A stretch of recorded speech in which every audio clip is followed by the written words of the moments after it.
come and she would stumble over it. But, you know, it was very embarrassing a lot of time because my brothers would call me, excuse me. Everything was excuse me. They called you excuse me. Excuse me, because, and I went through life saying excuse, because I didn't really know what my problem was. And so everywhere I went, I'll bump into people, and it was always excuse me, you know. Was it your first pregnancy that brought things No, my fourth one, actually. The fourth? When I began to have a lot of floaters in my eyes, and, you know, they began to interrupt even while I was driving, and I would see this thing go by me, and I would be like, pulled brakes, and then that's what took me to the doctor. And my vision was not any different. But when I went to the doctor, he said, yeah, you're losing, because I was having floaters a lot. And he said, you're losing your vision. And he said, floaters are normal, but when they become a problem like that, and because of the pregnancy, you know, it affected your cells, reproduce and it just killed a lot of my cells. As a matter of fact, after that, I got pregnant again, and I had to have an abortion because of that, because the doctor said, because you lost so much vision back then. I was legally blind in '79, but I decided, my doctor said, you could get disability. I said, no. You know, I went on because I said, until it's over, God said it's over, it's not over. I was about to quit school because I thought I couldn't make it. You were about to graduate in your nursing. About to graduate in nursing, and I thought, well, I can't do it. You know, I thought I was going to be blind the next day, but I thank God that I'm here today. And you know, I've lost quite a bit of vision and still continue to lose, but God is my hope. Is my hope.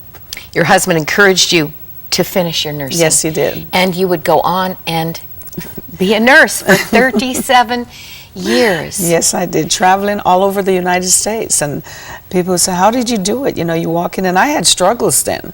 But I learned how to make, you know, work things out in my own mind. And it wasn't until after I had the surgery on my eyes that I thought, I can't go anymore. Can't do nursing anymore, so I had to give it up then, which was very hard for me. So many years of the threat of maybe going blind, the fears. You wondered if your husband would love you if you were to become blind. Yes. Just so much to deal with. But you talk about your Heavenly Father as Daddy. Yes, yes. When did he become Daddy to you?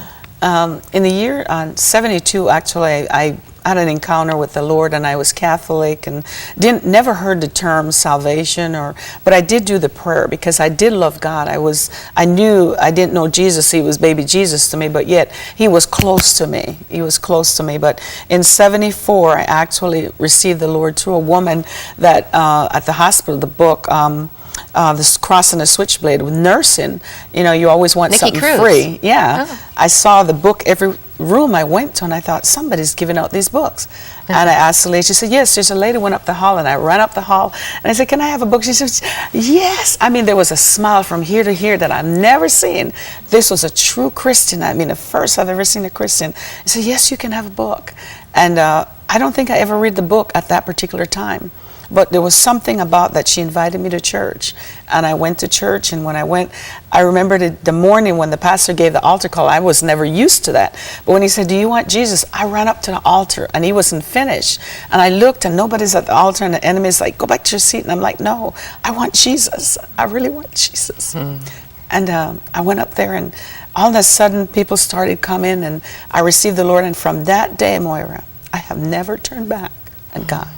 It's been so real. You would need him for more than just your sight challenge. Yes, yes. When did you reach a point in your marriage where you didn't want to live anymore?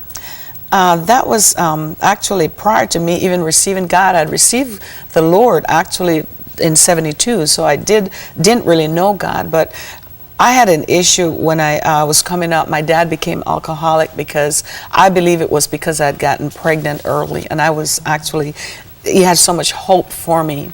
And then when I met my husband and we got married, and then he began to drink a lot, and I began to look at that, and I couldn't cope with it. No, he loved me. It wasn't anything with him. I mean, I was really addicted to him. I went everywhere. I went to work with him. I sat in the car till he worked. But, you know, it was just that I needed to, you know, to be there. I needed